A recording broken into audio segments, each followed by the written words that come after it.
एक चांदवानी जी द्वारा लिखित सिंधी कहानी सुअर की औलाद का हिंदी अनुवाद देवी नागरानी जी के शब्दों में प्रस्तुत है। ये कहानी लेखक और अनुवादक दोनों की अनुमति से YouTube पर प्रकाशित की जा रही है। तो सुनिए कहानी। गलती उसने पहले दिन भी नहीं की थी। अब उसे याद नहीं कि पहला दिन कब था। ये सब यादों की तख्ती से धुंधला पड़ चुका है। कैसे सब कुछ हुआ था, सब उसके जहन में उतर आया।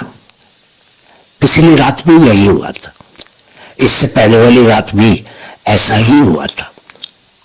सब कुछ समान, बिना किसी तब्दीली के बीच बीच में यूं ही होता रहता है। फिर कुछ दिन खिसक जाते हैं और फिर अचानक यही सब होता रहता है। अरुचिकर, संतापी, घृणादायक। उसने करवट बदलकर सरकने की कोशिश की। स्तनपान करते बच्चे के मुंह में उसका स्तन था जो वह चूसते चूसते सो गया था। अब जब उसने पलटने की कोशिश की तो बच्चा फिर से स्तन चूसने लगा। उसने बच्चे को थपथपाते हुए सुलाना चाहा ताकि उसकी नींद न टूटे और उसे आधी रात को परेशान न करे। वो खुद भी गहरी नींद में सोई थी। उसके कपड़े अस्त व्यस्त थे। वो बाजू बदलना चाह रही थी, लेकिन लेटे लेटे ही उसने गर्दन फिराकर देखना चाहा, जैसे स्तन बच्चे के मुंह से बाहर ना निकल जाए और वो रोना शुरू न करे। गहरी नींद में होने के बावजूद भी उसने महसूस किया कि कोई चीज उसकी नाभि के नीचे वाले हिस्से में घिसे जा रही थी। रगड़ने वाली चीज और कोई नहीं बल्कि वही रोज वाली चीज ही है जो उसे गहरी नींद में झकझोर कर उठा देती है और उसकी मांसपेशियों को तकलीफ देती रहती है। उसने चाहा कि वो संघर्ष करके उस वस्तु को दूर हटा दे, लेकिन ऐसा मुमकिन न था। पता नहीं भगवान ने कौन से जन्म का फल उसे भुगतने के लिए मजबूर कर रहा था, लेकिन भगवान है, ऐसी शंका गहरे सांस के साथ उसके शरीर में समा गई। वो मन ही मन में दुख पीड़ा की अनुभूति से भर गई। उसने भीतर ही भीतर साहस जुटाकर कहना चाहा, वो पापी, ये क्या कर रहे हो? क्यों इस दुखियारी को इस गंदगी और इस अंधेरे में भोगने पर मजबूर कर रहे हो? लेकिन लगातार चुभती उस चीज ने उसे साहस को मार डाला। वो सपना देख रही थी, खुद खुले आसमान के नीचे फुटपाथ पर किसी रानी के समान सो रही थी। लेकिन आंखें खुलते ही उसका भ्रम टूट गया। उसके ऊपर एक छाया थी। उसे ख्याल आया कि वह बस स्टैंड के एक अंधकारपूर्ण कोने में खड़ी थी। बस स्टैंड का यह काला हिस्सा इस चांद को अपने भीतर समाकर खुश हो रहा था। हाँ, ऐसा ही अंधकार है उसकी तकदीर में, जिसमें कहीं भी कोई भी रोशनी नहीं है, कहीं भी कोई सफेद टुकड़ा नहीं, सिर्फ काले और अंधकारपूर्ण टुकड़े डीजल ऑयल जैसे यहां वहां लटक रहे हैं।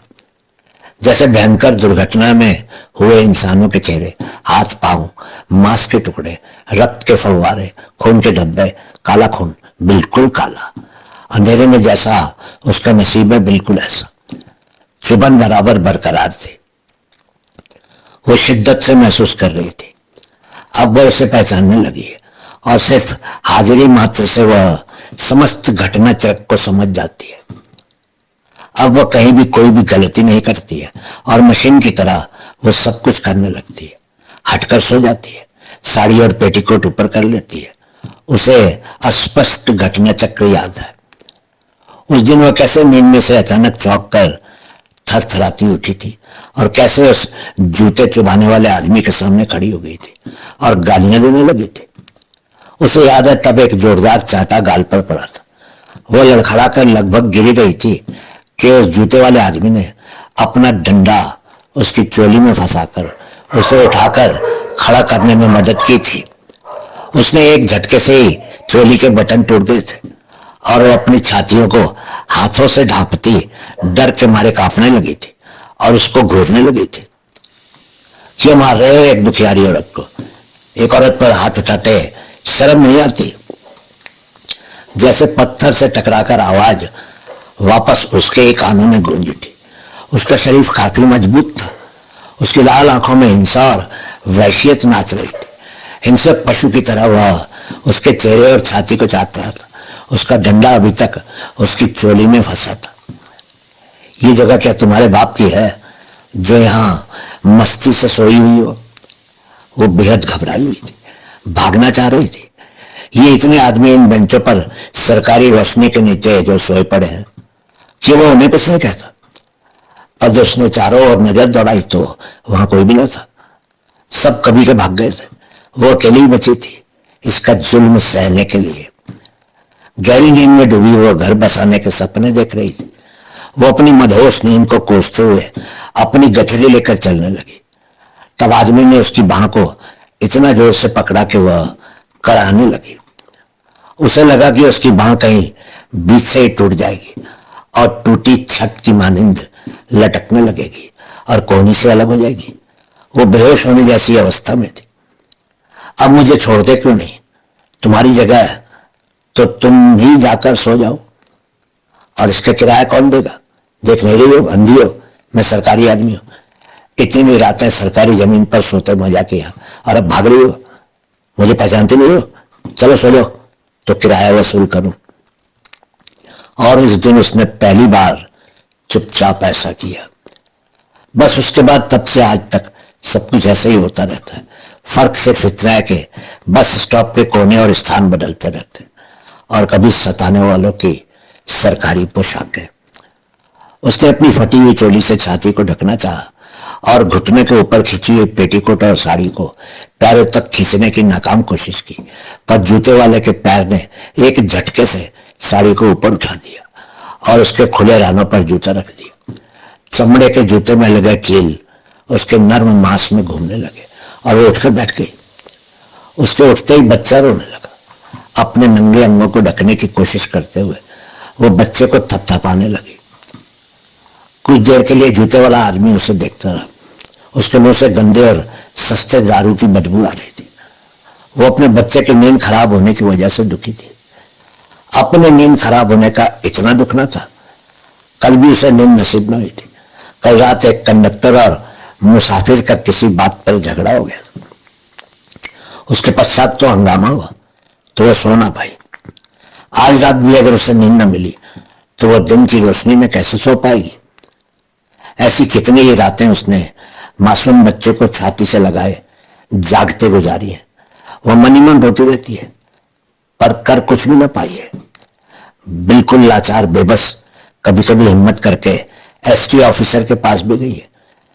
अपनी तकलीफें रो रो कर बयान की है।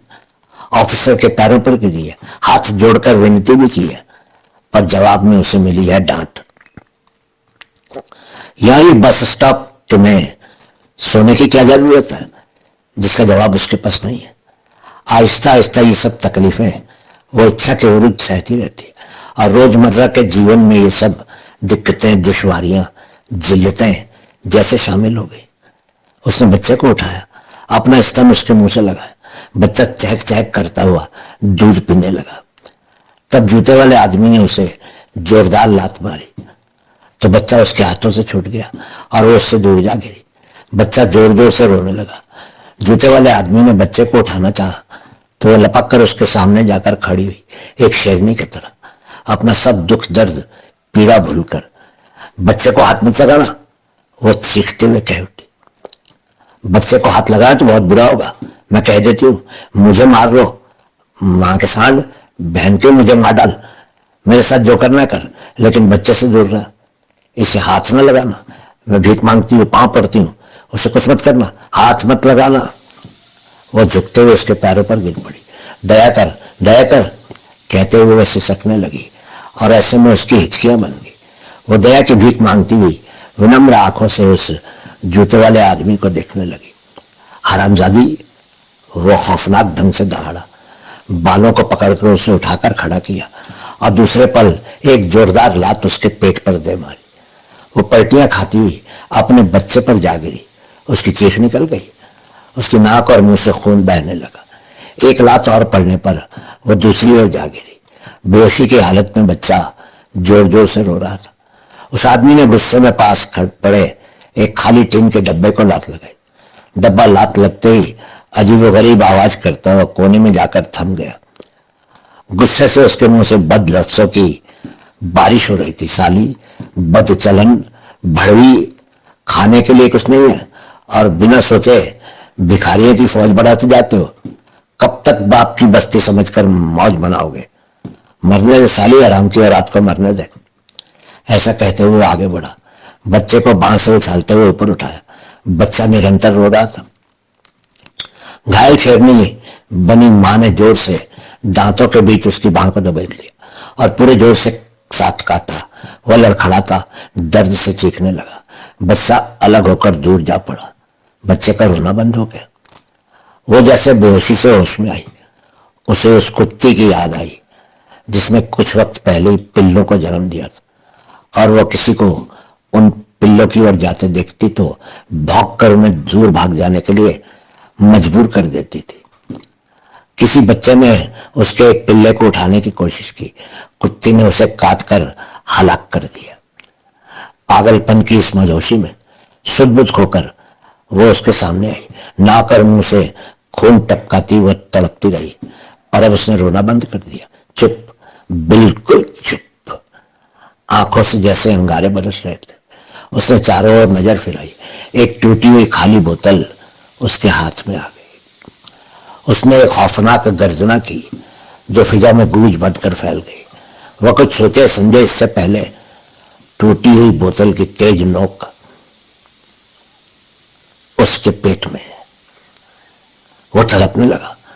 वो उसे देखकर बरबस कहने लगी, हरामजादो, सालो, भिखारियों की फौज बनाने का कारण तो तुम खुद हो, सुअर की औलाद।